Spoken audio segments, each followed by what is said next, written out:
Alors, je vous présente le cas des experts. Hortense Yvetin, bonjour Hortense. Bonjour Elena, bonjour tout le monde. Alors justement, vous avez lu le dossier du Nouvel Observateur. Oui, parce que je sais lire. Aux introvertis, vous avez beaucoup observé, beaucoup écouté. Oui. Qu'en avez-vous retiré? Ah bon, moi j'ai été épatée. Donc j'ai lu le Nouvel Obs, le dossier sur la revanche des introvertis, c'est passionnant. Ah bah je ne savais pas que les introvertis avaient des soucis existentiels. Je crois que les introvertis eux-mêmes ne le savaient pas avant de lire le Nouvel Obs. Ils ont appris aussi qu'ils avaient besoin de prendre une revanche. Ouais. Alors une revanche sur qui, sur quoi, en l'occurrence, on ne le sait pas, mais une revanche tout de même. Alors vous me direz, la revanche d'un introverti, on ne sait pas trop à quoi ça doit ressembler. Ça doit plutôt passer inaperçu. Ben, ça doit être discret comme revanche, parce que l'introverti, c'est quand même à ça qu'on le reconnaît. C'est qu'il est discret ou réservé. Donc j'ai lu le dossier et c'est vraiment passionnant. Avant, j'avais Psychologie Magazine. Maintenant, j'ai le Nouvel Obs. Le Nouvel Obs, science de la psychologie, on adore. Psychologie, en veux-tu, en voilà. Donc on apprend que ce n'est pas une tare d'être discret et posé. Merci le Nouvel Obs. Mais je suis rassurée. C'est pas grave non plus si à la fin du repas dominical, on n'a pas spécialement envie de faire des claquettes et de chanter des chansons paillardes debout sur la table. Ouf, ouf, ouf. On est soulagé de l'apprendre.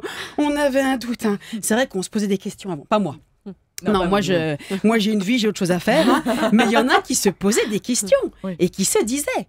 Qui se disait quoi? C'est bizarre, il n'aime pas trop les fêtes, il préfère regarder le PSG à la télé que d'aller se faire écraser au Parc des Princes. Elle m'a pas sauté au paf pour me dire bonjour. Elle préfère même passer une soirée avec sa meilleure copine ou s'asseoir tranquille à la terrasse d'un café pour mater les gens que de raconter des banalités dans les soirées. Excuse-moi, c'est qu'il y a un souci à mon avis, il y a un truc. Ah bon? Genre quoi? Genre, il serait calme? Non. Réfléchi? Pas superficiel? Non. Pudique?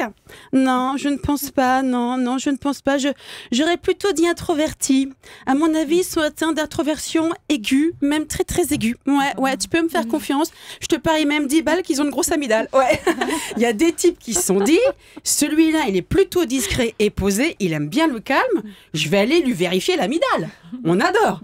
C'est comme ça qu'on a appris que celui qui la ramène le plus, qui est toujours en train de blablabla et d'essayer de nous épater, on a une toute petite. Eh ouais, il a une toute petite, mais toute petite amygdale, bien sûr, contrairement à l'introverti qui en a une énorme. C'est intéressant quand même.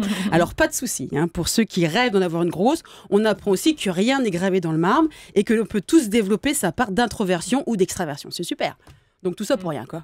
Much ado but nothing pour les polyglottes. Alors moi je dis que pour la semaine prochaine, j'aimerais me pencher sur la revanche des blondes, sur les brunes. En plus, comme pour les introvertis, rien n'est gravé dans le marbre. Et brune un jour ne veut pas dire brune toujours.